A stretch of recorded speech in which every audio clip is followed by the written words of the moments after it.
Bismillahirrahmanirrahim. On the demand of Rajni, BSc Honors Pataliputra university Patna Bihar, ये problem differential equation की है, linear differential equation की ये प्रॉब्लम है। Solve x y square x d Y वो D x plus y is equal to A square.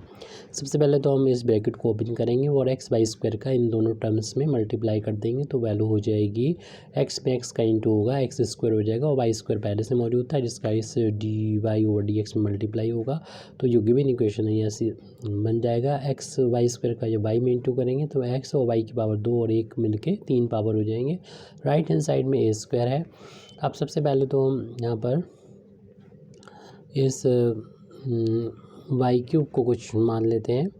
और उससे पहले चाहें तो आप एक्स स्क्वायर से इक्वेशन को डिवाइड कर सकते हैं। एक्स स्क्वायर से पहले डिवाइड करेंगे तो वैल्यू हो जाएगी वाई स्क्वायर डी वाई वो D x plus X upon x square से पूरी इक्वेशन को डिवाइड किया, Y cube equal to A square upon x square से पूरी इक्वेशन को हमने डिवाइड कर दिया। यहाँ पर वाई स्क्वायर डी वाई वो डी एक्स हो गया, यहाँ पर एक्स स्क्वायर का डिवाइड लग गया तो एक पावर एक्स की कैंसिल हो जाएगी, एक यहाँ पर एक्स की पावर बच जाएगी तो y square D Y over D x plus 1/x हो जाएगा और यहाँ पर y cube is equal to A square x square आ गया। अब इसको लीनियर इक्वेशन में रिड्यूस करने के लिए लीनियर डिफरेंशियल इक्वेशन में रिड्यूस करने के लिए हम एक सब्स्टिट्यूशन करेंगे, यानी हम पुट कर देंगे, यानी हम पुट करेंगे पुटिंग वाई क्यूब को अगर हम मान लें वी के इक्वल मान लें तो इसको डिफ्रेंशिएशन जब करेंगे तो आ जाएगा 3y स्क्वायर और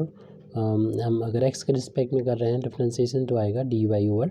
डी एक्स और v का differentiation D we over D X. हमारे पास ये Y square D Y over D X है, इसकी वैल्यू निकालने के लिए 3 से पूरी इक्वेशन इसको डिवाइड कर देंगे तो ये वैल्यू हो जाएगी Y square D Y over D X is equal to, यहाँ पर 1 का इंटू मान सकते हैं तो 1/3 आ जाएगा, 1/3 D we over D X हो जाएगा। ये वैल्यू ये दोनों वैल्यू इक्वेशन नंबर 1 में यहाँ पर पुट कर देंगे तो ये इक्वेशन रिड्यूस हो जाएगा, यानी इक्वेशन नंबर 1 कन्वर्ट होकर ये आ जाएगा 1/3 D we over D x plus 1/x और वाई क्यूब को हमने v मान लिया। इक्वेशन नंबर 1 में ये वैल्यू पुट कर दे रहे हैं, वाई क्यूब की जगह पर v और इसकी वैल्यू भी फाइंड की थी 1/3 D we over D X. Right hand side में एज इट लिख दीजिए इक्वल टू ए स्क्वायर अपान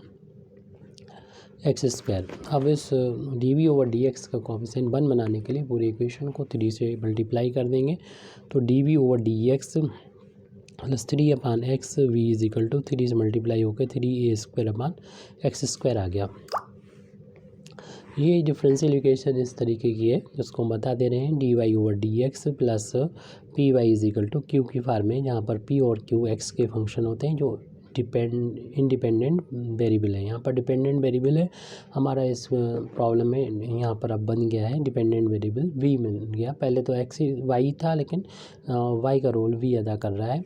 तो इस तरीके का डिफरेंशियल इक्वेशन यानी लीनियर डिफरेंशियल इक्वेशन हो तो सॉल्व करने का जो तरीका होता है वो सबसे पहले तो इंटीग्रेटिंग फैक्टर हम लोग फाइंड करते हैं जिसको इस फार्मूले से निकालते हैं, e की power p into D x यानी इंडिपेंडेंट वेरिएबल यहाँ लिखते हैं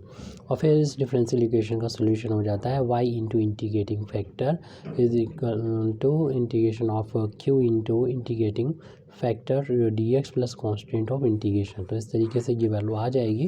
इस वाले फार्मूले का यूज़ करते हुए। तो उसके लिए हम अपनी प्रॉब्लम की इस इक्वेशन से जब कंपेयर करेंगे तो देख रहे हैं कि v का रोल y का रोल v अदा कर रहा है तो यहाँ पर y का कोफिशिएंट p और वहाँ पर v का कोफिशिएंट 3/x है तो p की वैल्यू जो होगी वो 3/x हो जाएगी। राइट हैंड साइड में जो होगा वो q होता है उसकी value 3a square upon x square हो जाएगी, 3a square upon x square हो जाएगी। इससे हम इंटीग्रेटिंग फैक्टर की वैल्यू फाइंड कर सकते हैं जिसकी value e to the power p into D X होता है तो e to the power p की वैल्यू 3/x डी एक्स है। 3 हम यहाँ पर से बाहर ले सकते हैं कांस्टेंट से तो 1/x बचेगा और 1/x का इंटीग्रेशन हम लोग जानते हैं क्या होता है, 1/x का इंटीग्रेशन log x होता है और इस प्रॉपर्टी का यूज़ करेंगे कि log m की पावर n हो तो पावर आगे जाती है n इंटू log m हो जाता है। तो हम इस फार्मूले का यूज़ इस तरीके से करेंगे कि इस से हमें यहाँ पर आना है, यानी ये मल्टीप्लाई में 3 चल रहा है इसको हम पावर में पहुँचा देंगे x की तो ये इंटीग्रेटिंग फैक्टर जो चल रहा है तो उसकी वैल्यू हो जाएगी e की पावर log x क्यूब हो जाएगा। तो हमने 3 को पावर में पहुँचा दिया। अब यहाँ पर इस फार्मूले का भी यूज़ करेंगे e की पावर लॉग जिसमें बेस ई होता है, अगर नहीं लिखा है तो ये वैल्यू ई से लॉग हट के ओनली एफ एक्स के बराबर आ जाएगी, यानी जो भी फंक्शन है लॉग के बाद वो आ जाएगा। यहाँ पर एक्स क्यू है तो ये वैल्यू एक्स क्यू आ जाएगी, इंटीग्रेटिंग फैक्टर की वैल्यू। अब इस फार्मूले का यूज़ करते हुए गिवन डिफरेंशियल इक्वेशन का जो सोल्यूशन है वो हम लिख सकते हैं। देयरफॉर सोल्यूशन ऑफ यानी जनरल सोल्यूशन ऑफ गिवन यानी ये जो डिफरेंशियल इक्वेशन है इसका इक्वेशन नंबर चाहे तो आप डालना चाहें 2 डाल दें, तो सोल्यूशन ऑफ डिफरेंशियल इक्वेशन 2 का हो जाएगा। यहाँ पर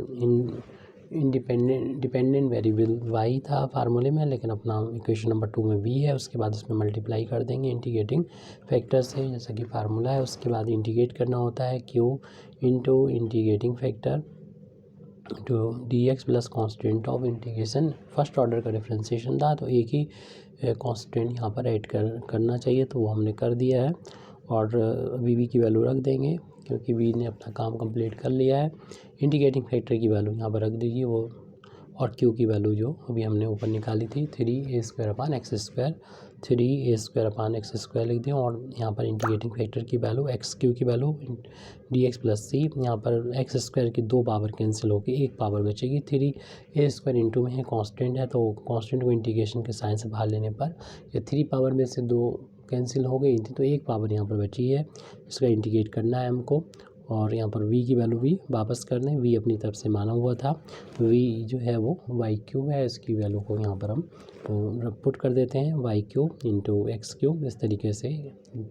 अगली स्टेप हम लिखेंगे एक्स क्यूब वाई क्यूब लिख सकते हैं इसको, यानी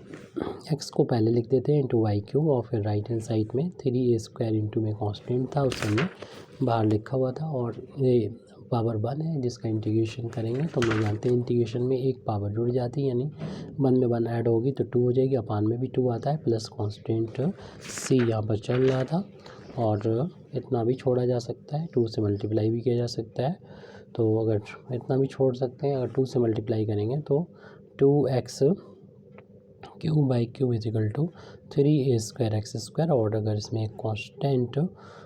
2c हो जाएगा, और इसको एक नया कांस्टेंट हम लोग कह सकते हैं 2x क्यूब वाई क्यूब और प्लस 3a² एक्स स्क्वायर। इसे चाहे तो हम c डैश कर दें और इसको फिर c लिख दें, या फिर इसको अगर आप c रखना चाहते हैं तो आप इसको एक नया कांस्टेंट k कह दें, क्योंकि k की वैल्यू यहाँ पर 2c है, और हमें बस कोई भी नोटेशन का यूज़ कर सकते हैं, बस ये कांस्टेंट होगा यहाँ पर जो आर्बिट्री कांस्टेंट है, क्योंकि कोई डिफरेंशियल इक्वेशन जितने ऑर्डर का होता है, यहाँ पर फर्स्ट ऑर्डर का था, एक ही बार फर्स्ट डेरिवेटिव था dy/dx, तो एक ही कांस्टेंट जोड़ना पड़ा इंटीग्रेशन कांस्टेंट, जो यहाँ पर आर्बिट्री कांस्टेंट है, और इस तरीके के सोल्यूशन को जनरल सोल्यूशन बोलते हैं। Thank you very much indeed for listening me. वाखिर दावाना अल्हम्दुलिल्लाहि रब्बिल आलमीन।